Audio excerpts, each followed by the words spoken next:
you for all of the sponsors for this evening's event, and all of the neshemot that we are commemorating today should have an aliyah in zchut of the learning and discussions that we're having this evening.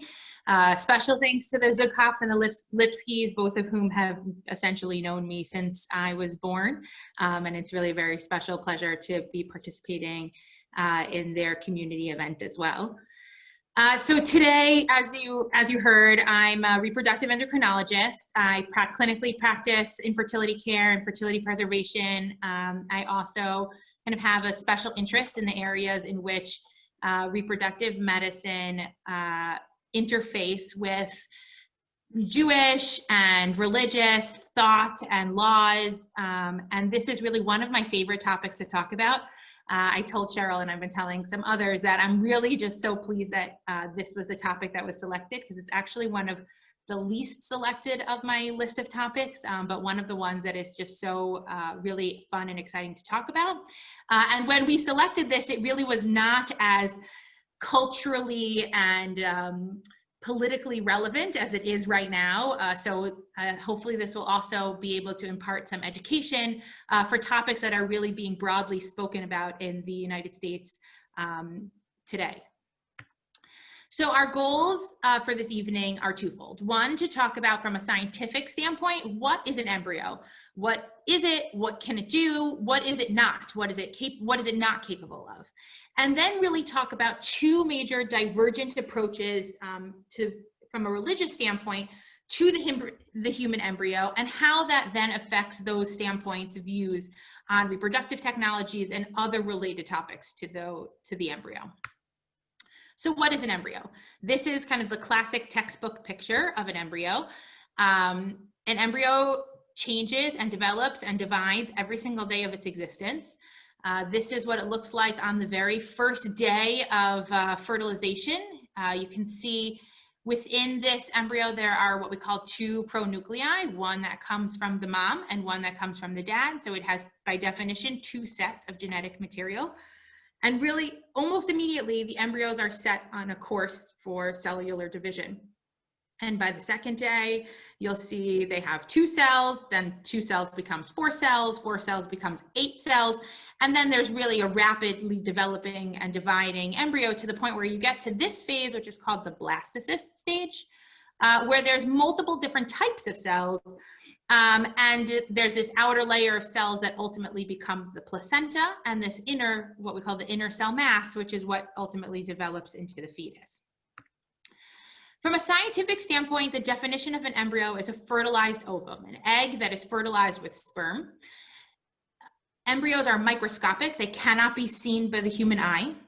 And the cellular division is sustained outside of the body only with advanced culture media and these advanced technologies. It's obviously sustained inside the body without those high-tech equipment, but it has to be sustained, and it cannot continue its cellular division and its development without some form of sustenance. It has the potential to develop into a fetus, either in the body or after a transplantation into the uterus when we grow the embryo outside of the body. Scientifically, an embryo is not capable of becoming a fetus outside of the uterus. So if we were to, we keep our embryos in an incubator, and they're cultured, and they have, everything is very precise, the temperature, the percentage of oxygen and nitrogen in the air that the embryo is exposed to, if we kept them cultured indefinitely, they still would eventually stop growing. You cannot, at this point, grow a baby in the laboratory.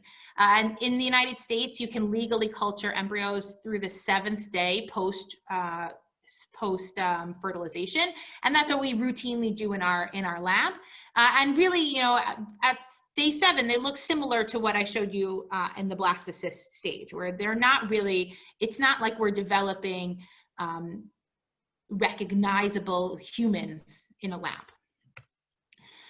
From a religious perspective, obviously there are many complexities and nuances that these discussions will take. And what I want to focus on primarily are really 2 different divergent approaches, that of the Catholic Church and Judaism, and to some extent Islam sort of fits in with this, a similar sort of parallel approach. The Catholic Church and the Jewish faith really take two fundamentally different approaches to the principles related to embryos. One is to discuss, the inherent humanity of an embryo. Is the embryo considered in any way, shape, or form a person, a human, a life? Whatever words you use to describe that, that is an area in which the religious laws and thoughts are going to start to grapple with. What kind of status are we going to attribute to the embryo?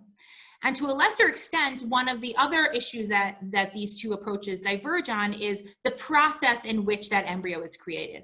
How does that process take place? And how does the process somehow imbue a status to the embryo itself? And as there typically is when you have religious discussions, it's not only sort of bashamayim hi. What happens from a practical standpoint? What do you do with these embryos? How do you approach these embryos? Let's say I have excess embryos that I want to discard. Is that considered abortion? Is that considered murder? Or is that considered something that really has no real significance? Is infertility treatment permissible at all?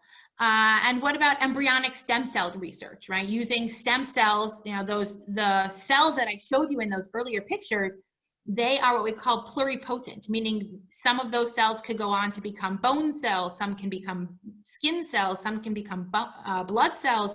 They have the capability of becoming all sorts of different cells and are very valuable in terms of providing research opportunities and the development of new medications. To a lesser extent, we can talk about cloning and the ability to clone cells or clone humans. And then, particularly within the Jewish halacha, what's our obligation in terms of protecting the embryo, right? If we consider that the embryo has some status that's above, somehow related to life, are we obligated to protect the embryo? And on the flip side, if we say that the embryo is not imbued with any form of life, what happens if there's a power failure in an embryology lab on Shabbat? Am I allowed to violate Shabbat to save this embryo, right? Those are sort of the flip side of of either side of one coin, potentially. So we're going to start with Catholicism, partially because in many ways it's a more simple approach. The tenets of Catholicism are really primarily described by Pope John Paul II.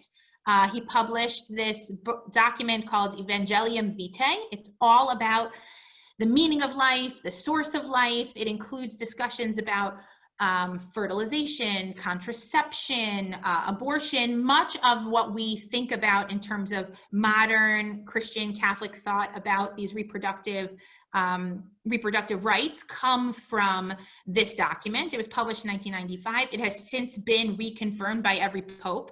And the main arguments are that an embryo has complete personhood. It's endowed with all the same rights that you and I have as a human being. And primarily it's focused on the resulting process, or the process that results in the embryo. And according to this document, the process of creating an embryo sexuality needs to be rooted in this essentially a marital relationship and a desire to procreate. And really the dissociation of the two is something that's really considered essentially abominable in the under the Catholic treatise. Here are some quotes.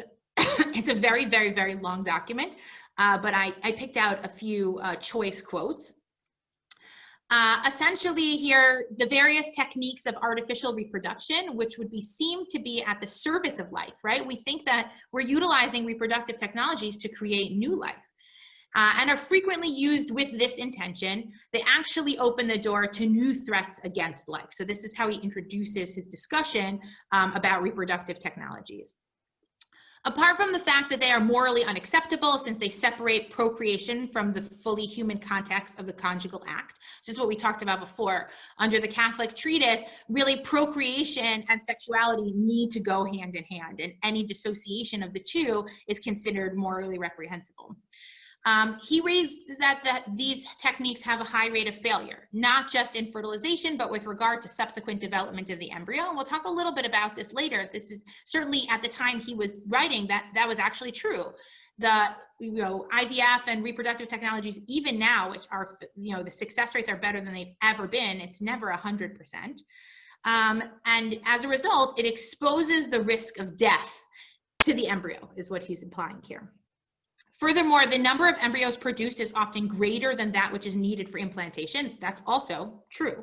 And these so-called, quote, spare embryos are then destroyed or used for research, which under the pretext of scientific or medical progress, in fact, reduces the human life to the level of simple biological material to be freely disposed of.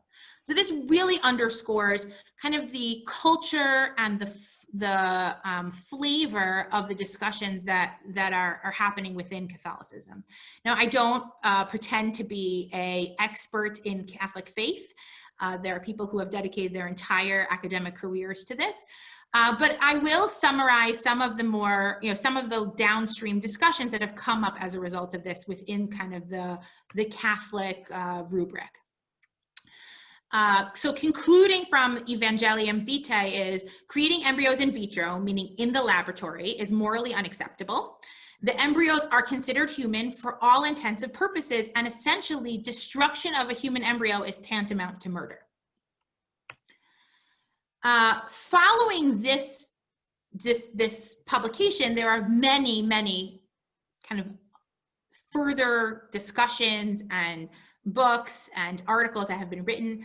I'm just choosing a few, and I want to underscore it's the same thing. Those of us who are familiar with Jewish halacha know that you can pick and choose like one responsa from here and a Rashi from here and a Rush from there, and it does not by any means represent the entire discussion. And so I'm not pretending to do that, but I wanted to just really give you the flavor of the conversations that are happening around this topic from a Catholic standpoint.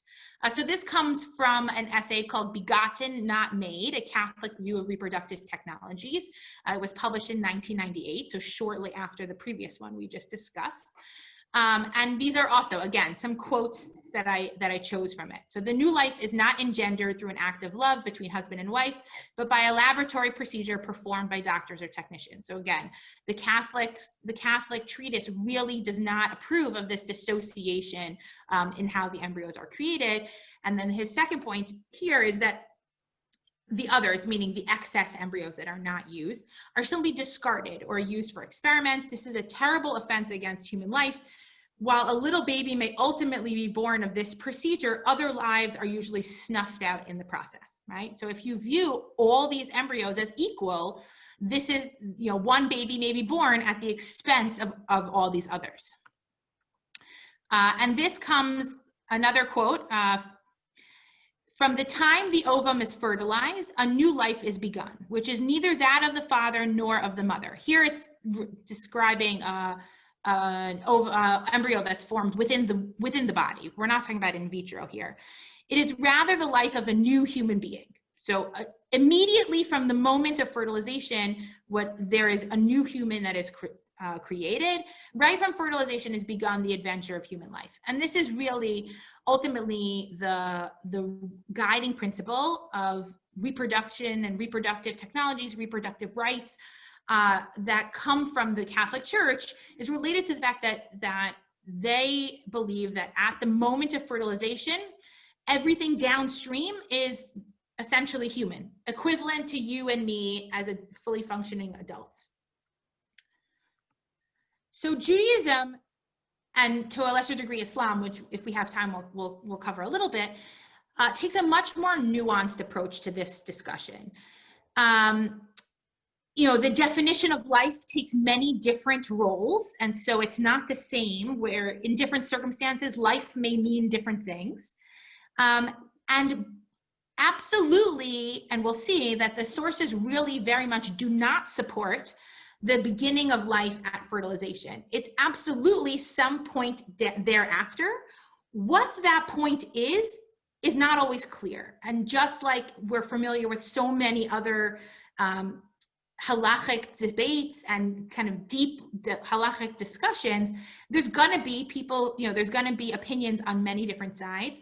And, it's very easy to pick the first point, right? It's very concrete to say, okay, life starts at fertilization because that's the earliest it possibly could start. If you say, okay, it doesn't start at fertilization, there's an entire lifetime thereafter that it could start. And so there are various arguments and discussions about when life and what you define as life, which aspects of life start at different stages. So some we'll see start at 40 days of gestation, some things start at birth, some things don't start till 30 days after birth, right? So the concept of a nafal, right? That there's a concept that you don't necessarily sit shiva for a baby that's born that passes away within 30 days of life, right? So there are aspects of the word life that are different for each different stage, and that's really the approach that Judaism takes. It's a much more complex approach, which can be both good and bad, but that's just the reality. So much of the principles about how Judaism views human embryos is based on two concepts. The first is from a Gemara in Yevamot, Ad Arba'im Maya Ba'almahi, meaning here it's referring to a gestation. Obviously, at this point, they're talking about a gestation in the uterus. Until 40 days of gestation, it's as if this fetus or baby doesn't exist. It's just like water. There's no real human quality at all to this fetus, and the Rambam brings that down as halacha in his worldview. The other piece, which is very much related, Eina chosheshet levlad hamapelet liyomem. So a woman who has a miscarriage prior to 40 days of gestation. Now, I should qualify, how we define 40 days of gestation is also not clear. Kind of a typical Jewish discussion as well.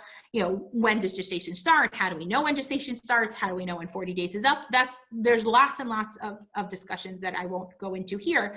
But essentially, a miscarriage that happens early, prior to whatever this kind of line of 40 days of gestation is not, a woman is not rendered a nida as a result of birth. She doesn't have to observe the nida status related to Vlad. And that then leads to a whole discussion of really anything that happens prior to 40 days is not considered a typical birth. And a fetus, whatever that may be, whatever tissue she may pass, prior to 40 days does not require a burial. And so what I said earlier about with this evolving understanding of life, what does it mean to call something alive in Judaism? Like, what are the halachic principles that are going to be different, whether we call something life, a person, a human, or not? So there are really three areas of halacha that we have to think about. The most extreme is ritzicha, murder, right? Would destruction of the embryo constitute murder? And remember, in a halachic context, murder is a capital offense, right? So can I be put to death for having destroyed an embryo? And the questions that follow are, well, can we make parallels between the fetus that's in utero to the embryo that's living outside the body? Obviously, the Gemara was not familiar with the concept of sustaining an embryo outside the body. And once we do that, what do we do with excess embryos? Are they allowed to be destroyed? Can they be used for research? Or is that something that's really not permissible?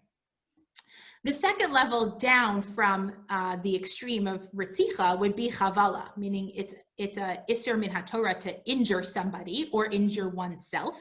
But that's not a capital offense, but you're liable for personal damages that are caused by the injury that you have afflicted to somebody else.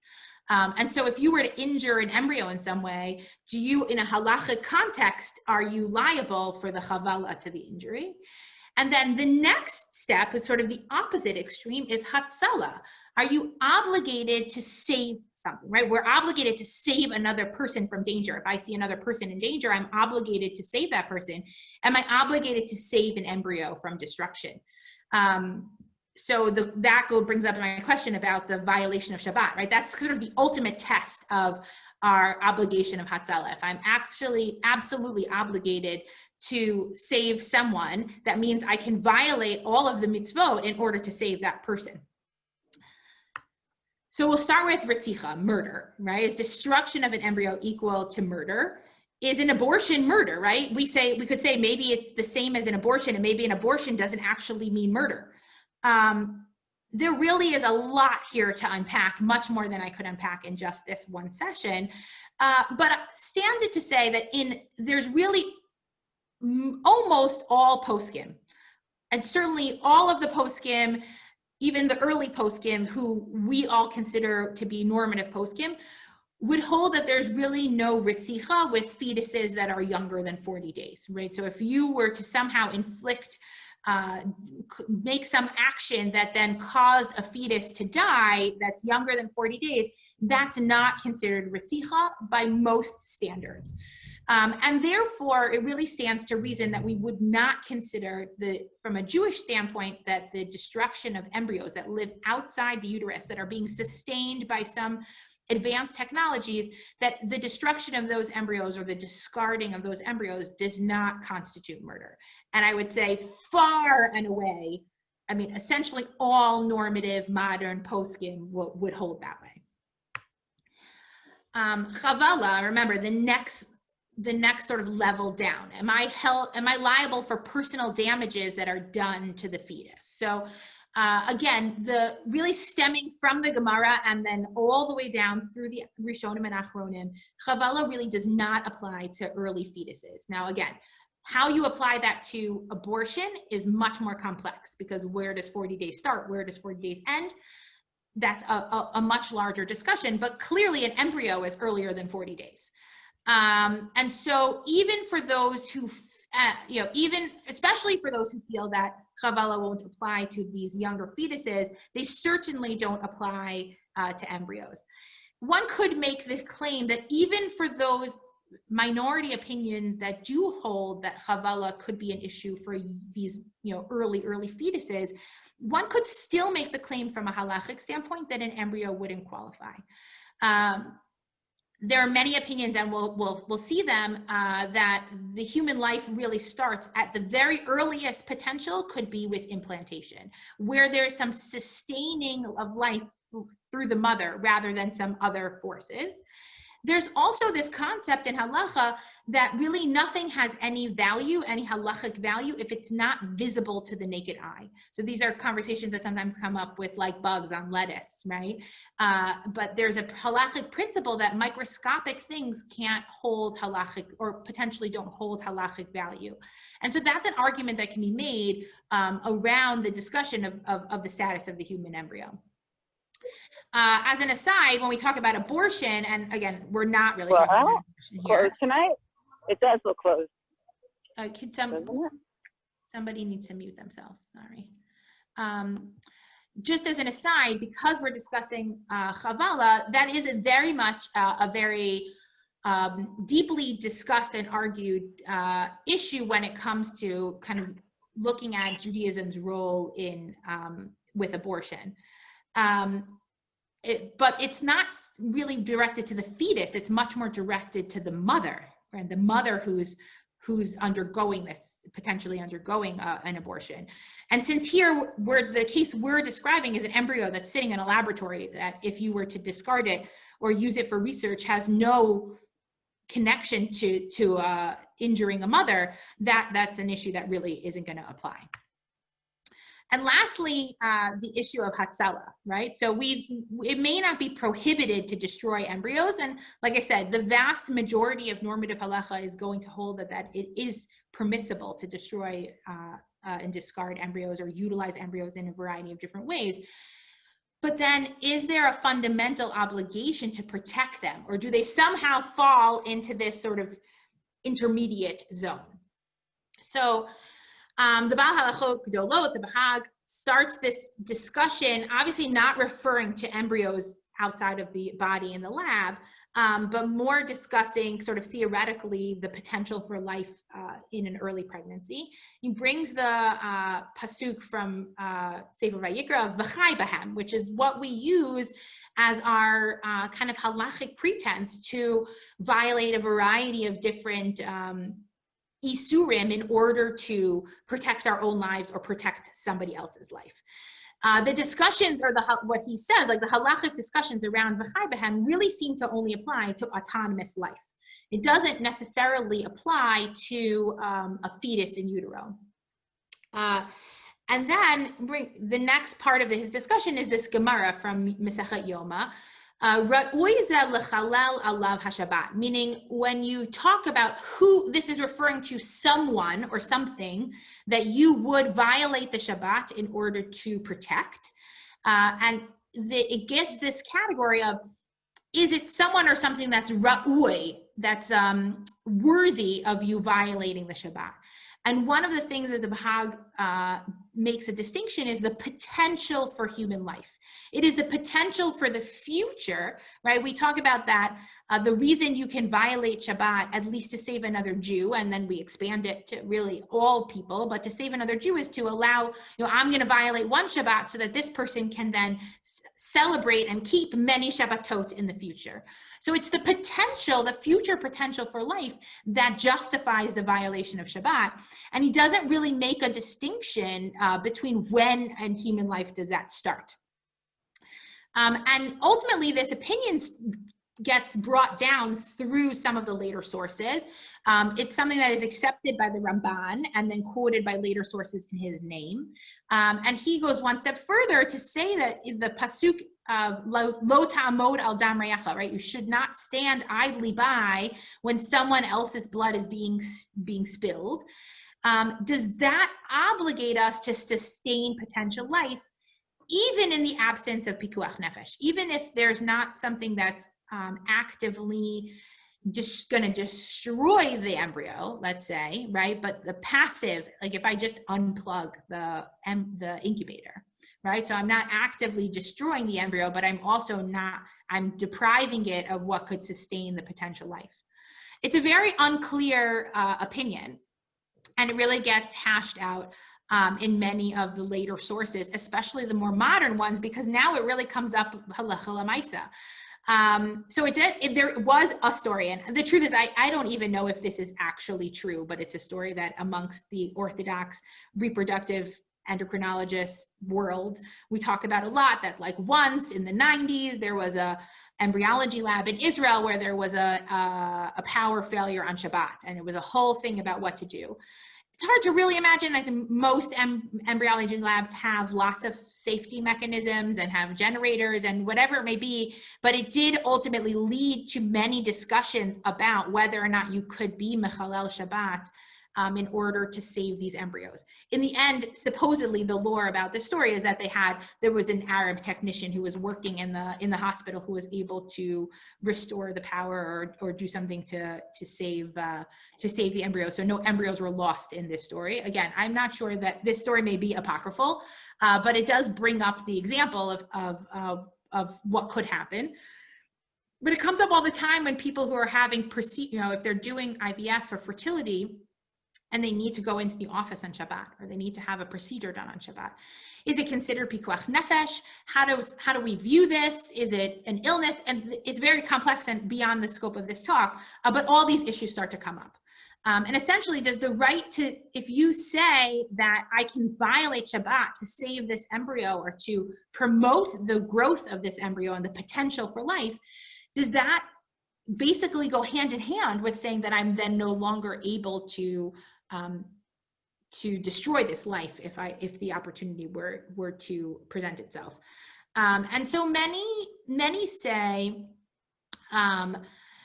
many kind of fall into this gray zone where it is hard to say what to do. And many will rely on the Bahag saying that if Chilul Shabbat is permissible to save a fetus that less than 40 days, then by definition, it's prohibited to destroy it.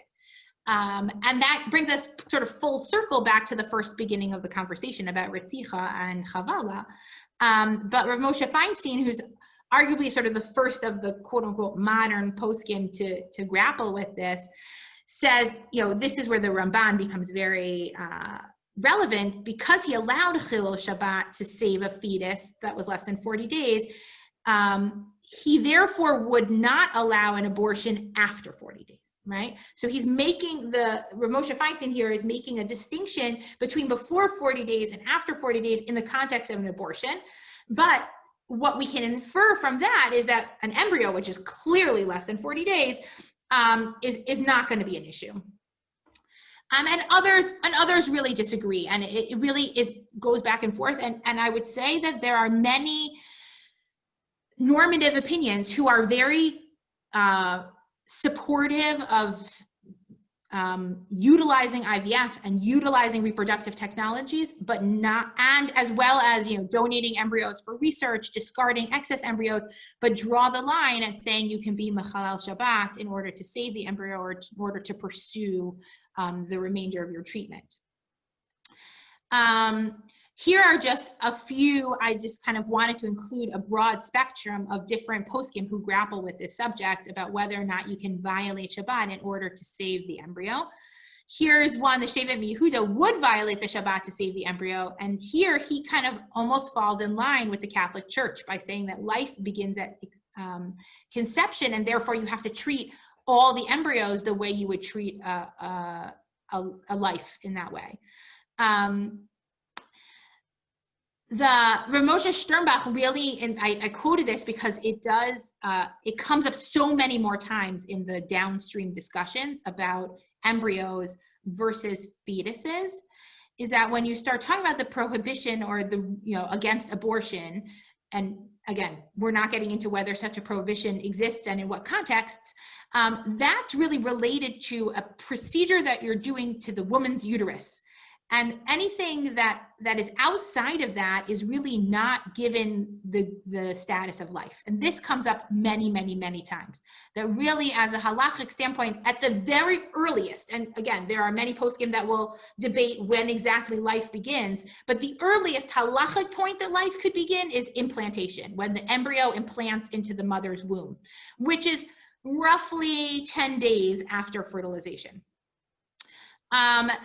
Rav Mordechai Eliyahu, who used to be the chief rabbi of Israel, and this is actually one of the piskei halacha that was used in Israel when they started to set up their IVF programs, discusses, it's permissible to discard embryos that were not considered viable or not considered worthy of being transferred to the uterus.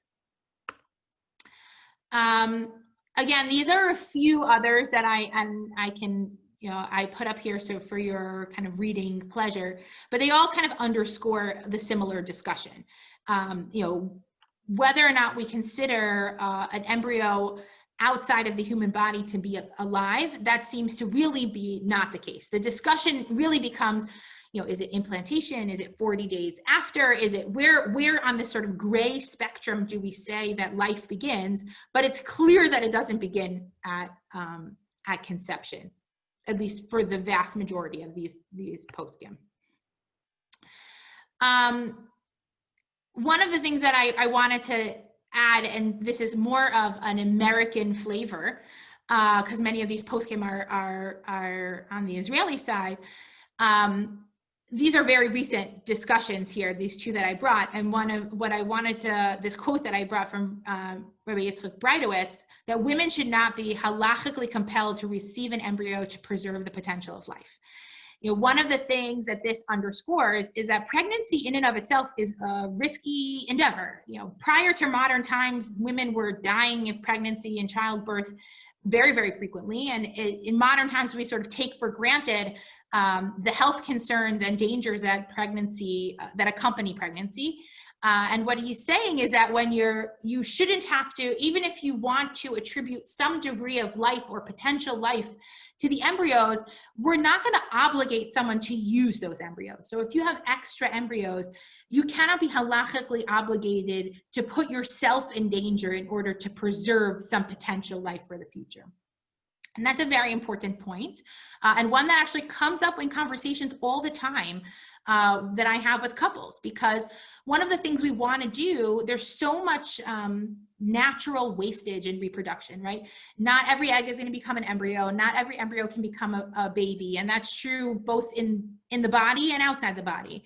And when we have couples who are experiencing infertility and we want to give them their best chance of success, the best thing to do is to try to get as many eggs as possible, make as many embryos as possible, so that when you make its way down the funnel, you hope that there's at least one or more healthy babies that can come out of this process.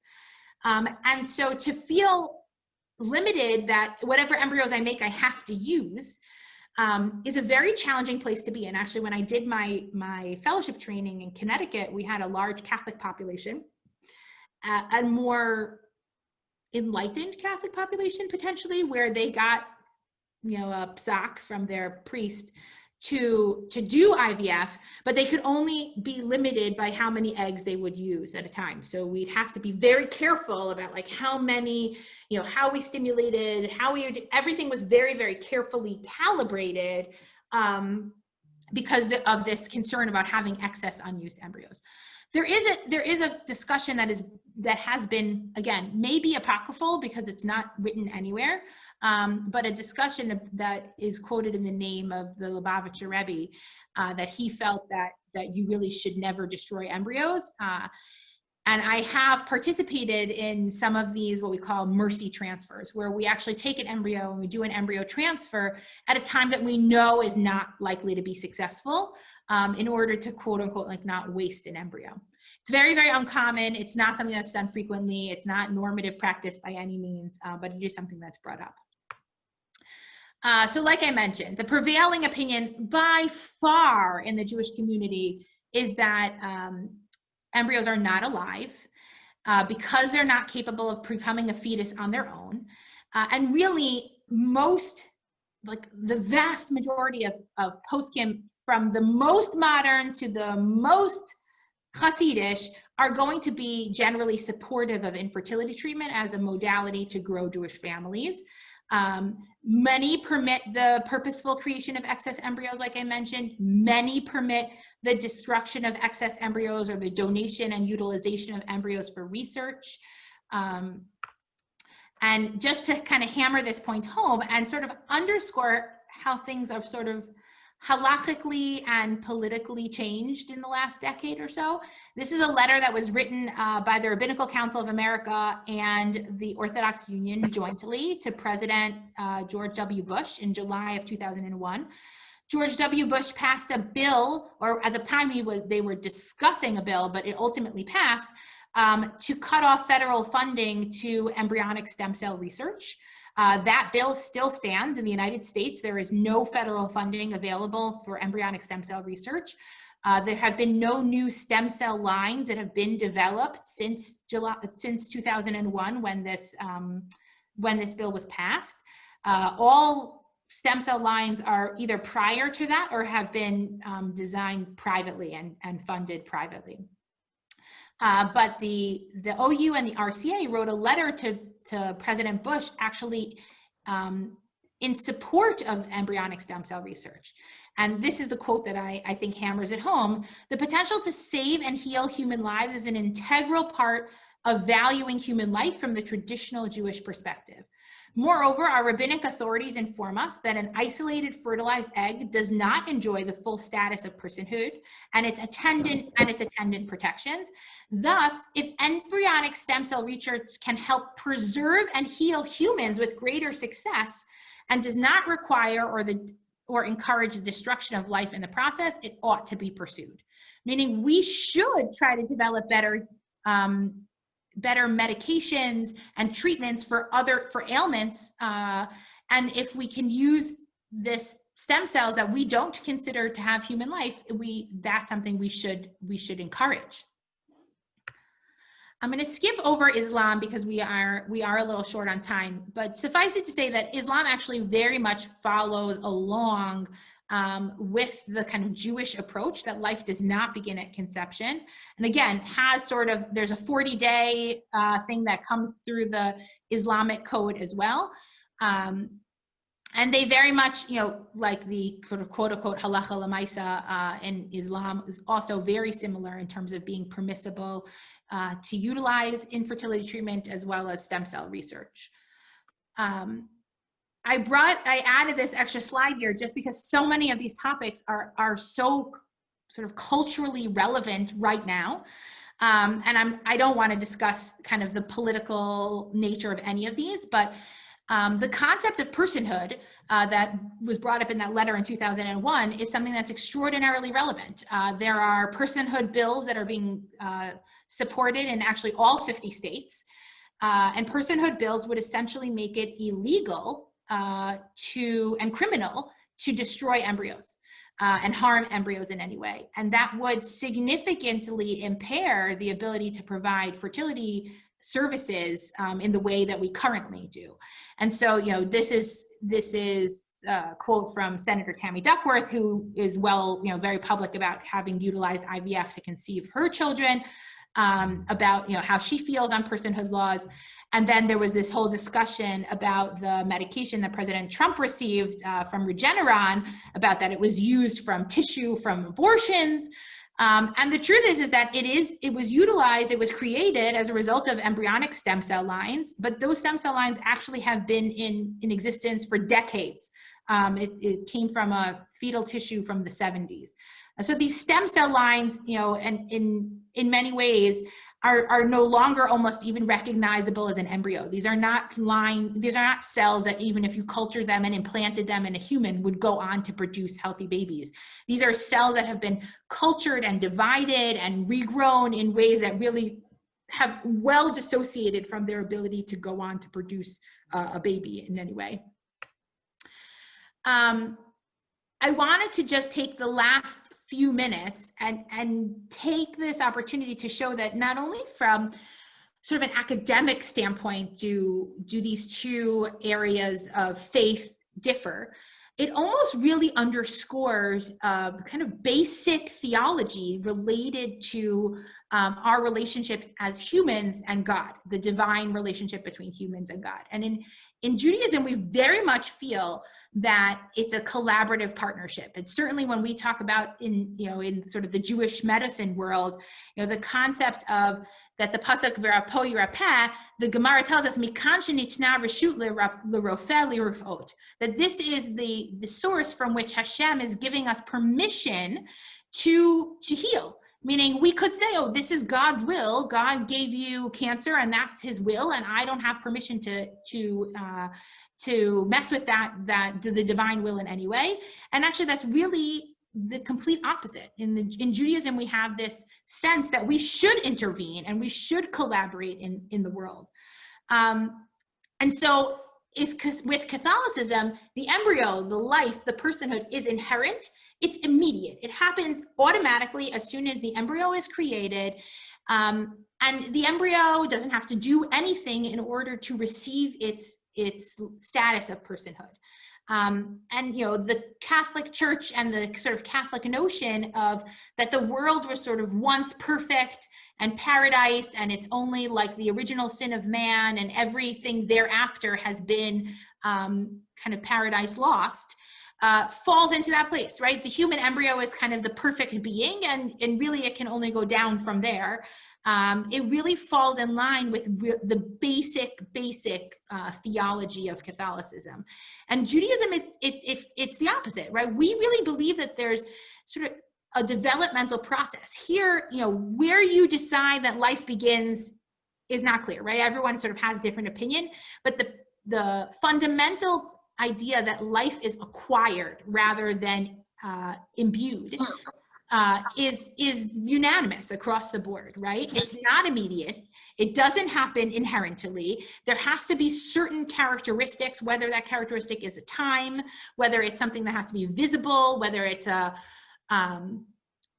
features that the fetus has to have, or actions that the fetus or the child can take, right? There has to be, there is something that there are milestones that allow it to acquire certain levels of lifeness or personhood.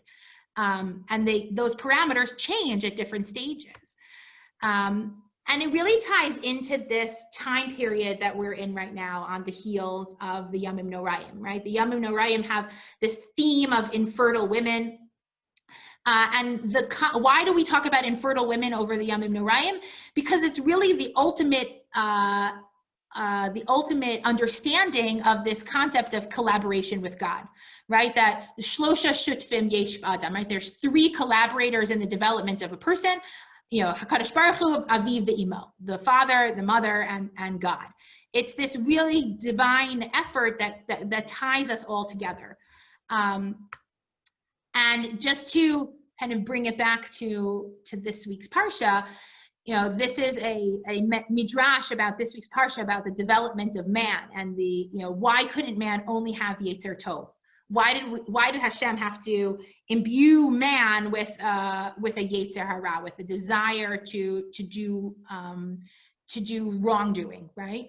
And ultimately, the conclusion of this midrash is that if we didn't have our evil desires, nothing would ever happen in the world, right? That the whole concept is to engage with our strengths and our weaknesses and to build upon it, right? It's not that we started off perfect and then we go downhill from there. It's that we're continually building and continually perfecting ourselves in a way that's really antithetical to the other approach. And to have Sukkot sort of following the Yamim Noraim really underscores that, right? We go straight from this sort of convening with God to going out in the fields and very sort of earthly, manly pursuit, not manly as opposed to womanly, but human pursuit, as opposed to a divine pursuit, really kind of gives us this sense that we have to live in both worlds, right? We have to take our divine directives and then utilize the tools that we have in this world to make our lives better and to make the world better. And that it's ultimately this developmental collaborative process. And I get to do that process every day with my job as a reproductive endocrinologist, but we all have the opportunity to do that process in a variety of different ways. And certainly I think we're all extraordinarily cognizant of the areas in which this world needs healing. And I think that even though this is a very academic discussion, it underscores our roles and the things that we can do on a day-to-day basis and how we can live our lives in the principles of the Jewish faith to restore the world to a better place. And this is me this morning in our embryology lab. Thank you very much for having me.